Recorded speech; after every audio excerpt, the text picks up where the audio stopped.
আপনিও আপনার পূর্ববর্তী বক্তার মতো দেখে দেখে পড়েছেন সংসদের এর নাম, ভবিষ্যতে না দেখে বলার অভ্যাস করেন। এটা সংসদের রেওয়াজ, যেটি আমাদের সকলেরই মান্য করা উচিত। অত্যন্ত বিনীতভাবে আপনাকে জানাচ্ছি। ধন্যবাদ। মাননীয় সদস্য মোহাম্মদ অলিউল্লাহ, বরগুনা 1, আপনার সময় 6 মিনিট। সামনে একটা ঘড়ি আছে, অনুগ্রহপূর্বক ঘড়ির দিকেও খেয়াল রাখবেন। আপনি বক্তৃতা আরম্ভ করতে পারেন। আসসালামু আলাইকুম।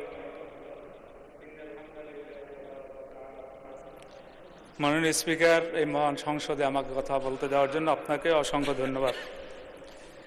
মাননীয় স্পিকার, ফ্যাসিবাদ বিরোধী দীর্ঘ লড়াইয়ের ধারাবাহিকতায় 24 জুলাইয়ের গণ অভ্যুত্থানে হাজারো মানুষের আত্মত্যাগের বিনিময়ে আজকের এই সংসদ, ত্রয়োদশ জাতীয় সংসদে আমার প্রথম বক্তব্যের শুরুতেই মহান আল্লাহ তাআলার শুকরিয়া আদায় করছি। সাথে সাথে আমি জুলাই গণ অভ্যুত্থানের শহীদের প্রতি শ্রদ্ধা জ্ঞাপন করছি, তাদের রুহের মাগফিরাত কামনা করছি, আহতদের প্রতি কৃতজ্ঞতা জানাচ্ছি, অংশগ্রহণকারী সকলের প্রতি সম্মান প্রদর্শন করছি। মাননীয় স্পিকার, ত্রয়োদশ জাতীয় সংসদে আমার বক্তব্যের শুরুতেই আমি আমার নির্বাচনী এলাকা বরগুনা 1, বরগুনা সদর, আমতলী এবং তালতলী এর সকল জনগণের প্রতি আমার শ্রদ্ধা ও কৃতজ্ঞতা। হাত পাখার প্রতীকে ভোট দিয়ে আমাকে নির্বাচিত করেছেন বলেই আমি আজ সংসদে যে আস্থা নিয়ে আমাকে নির্বাচিত করেছেন সে আস্থা রক্ষা আমি প্রতিজ্ঞাবদ্ধ। মাননীয় স্পিকার, জুলাই গণ অভ্যুত্থানের শুরু থেকেই আমার দল ইসলামী আন্দোলন বাংলাদেশ ও আমার নেতা পীর সাহেব চরমনাই সহ আমরা মাঠে লড়াই করেছি। নানা কারণে অনেকেই যখন দলীয় ব্যানারে এই অভ্যুত্থানের সাথে সম্পৃক্ততা ঘোষণা দ্বিধান্বিত ছিল, তখন আবু সাঈদের শাহাদতের পরে আমার নেতা পীর সাহেব চরমনাই হত্যাকারীদের প্রতি রাজপথে গর্জে উঠেছিলেন, ওই নরপিচাস আমার সন্তানের বুকে গুলি করলি কেন? 4 আগস্ট থমথমে পরিবেশের মধ্যে জীবনের ঝুঁকি নিয়ে মুফতি সৈয়দ মোহাম্মদ ফয়জুল করিম সাহেবের চেয়ারম্যানের নেতৃত্বে আমরা রাজপথে ছিলাম এবং শাহবাগে অবস্থান করেছিলাম। মাননীয় স্পিকার, ব্রিটিশ বিরোধী সংগ্রাম থেকে শুরু করে 52 ভাষা আন্দোলন এবং আমাদের মহান স্বাধীনতা সংগ্রামের সকল শহীদ অংশগ্রহণকারীদের প্রতি আমার দলের পক্ষ থেকে শ্রদ্ধা ও সম্মান জানাচ্ছি।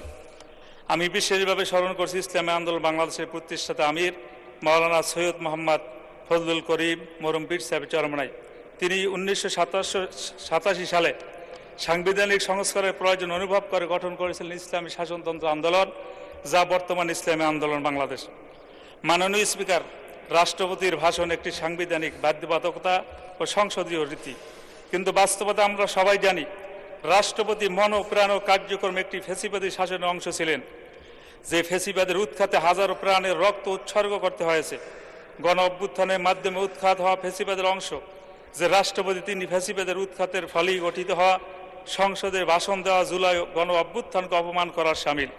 তিনি যখন ভাষণ দিয়েছেন তখন আমরা ওয়াকআউট করেছিলাম। আজকে রাষ্ট্রপতির ভাষণের উপর আলোচনার শুরুতে আমি সংসদে তার ভাষণ দেওয়ার বিষয়ে প্রতিবাদ জানাচ্ছি। মাননীয় স্পিকার, রাষ্ট্রপতির ভাষণ সরকারি দলের স্তুতি ও তাদের অতীত সাফল্যের বর্ণনা, আগামীর প্রতিশ্রুতি সমন্বিত একটু উপত্থান, যা সরকারি দল কর্তৃক লিখিত হয়।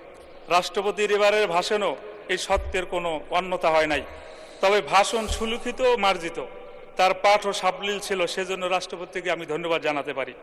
মাননীয় স্পিকার, রাষ্ট্রপতির ভাষণে অন্তর্বর্তী সরকারের উল্লেখ নেই।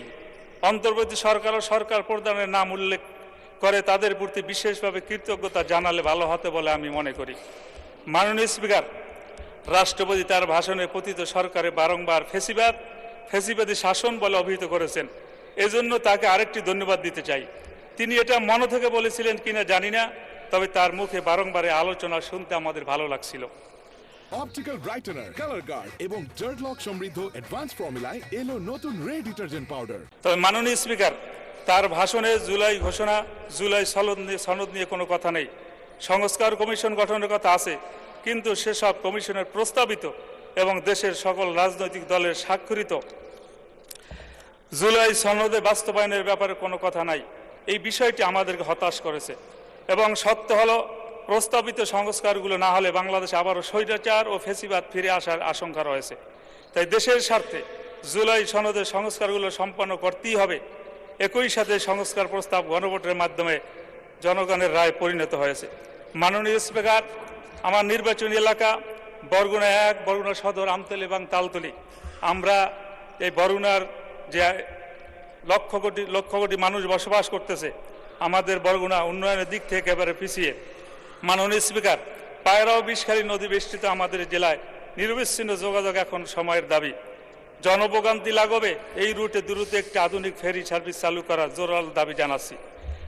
আমতলী, পুরঘাটা, বড়ইতালবাগ, বাইনচটকি পয়েন্টে সেতু নির্মাণ করা হলে দক্ষিণ অঞ্চলের মানুষের যাতায়াতের এক যুগান্তর বিপ্লব ঘটবে। শিক্ষা খাতে ব্যাপক ভূমিকা রাখবে, যা রাজস্ব বৃদ্ধিকে সহায়তা হিসেবে কাজ করবে। মাননীয় স্পিকার, তালতলী উপজেলার প্রশাসনিক গতিশীলতা আনতে তালতলীকে দ্রুত পূর্ণাঙ্গ পৌরসভা হিসেবে ঘোষণা করার দাবি জানাচ্ছি। মাননীয় স্পিকার, বরগুনা নদীমাতৃক এলাকা, এখানে বয়ে চলছে ছোট বড় অসংখ্য খাল, নদী, নালা, যার ফলে অত্র এলাকায় যোগাযোগের জন্য রাস্তা, কালভার্ট, ব্রিজ, স্লুইস অতীব গুরুত্বপূর্ণ বিষয়। কিন্তু বিগত বছরগুলোতে এখনও অত্র খাতে লক্ষণীয় কোনো কাজ হয় নাই, যার ফলে আমার অত্র নির্বাচনী এলাকায় বিভিন্ন স্থানে প্রায় 300 অতি ঝুঁকিপূর্ণ ব্রিজ, কালভার্ট রয়েছে, যা মরণ ফাঁদে পরিণত হয়েছে, যেটি অত্যন্ত মানবিক ও দুঃখের বিষয়। তাই আমার নির্বাচনী এলাকার রাস্তা, ব্রিজ, কালভার্টগুলো অতি দ্রুততার সাথে পুনর্নির্মাণ একান্ত প্রয়োজন। মাননীয় স্পিকার, তালতলী বরগুনা থেকে বিচ্ছিন্ন একটা উপজেলা, এ জায়গায় একটা দ্রুতগামী একটা ফেরির ব্যবস্থা করার জোরালো দাবি জানিয়ে আমি আপনাকে অভিনন্দন জানিয়ে শেষ করছি। আল্লাহ হাফেজ। আসসালামু আলাইকুম রহমতুল্লাহ। ধন্যবাদ মাননীয় সদস্য। আপনিও আপনার পূর্ববর্তী বক্তার মতো দেখে দেখে পড়েছেন সংসদের রেলর নাম, ভবিষ্যতে না দেখে বলার অভ্যাস করেন। এটা সংসদের রেওয়াজ, যেটি আমাদের সকলেরই মান্য করা উচিত। অত্যন্ত বিনীতভাবে আপনাকে জানাচ্ছি ধন্যবাদ।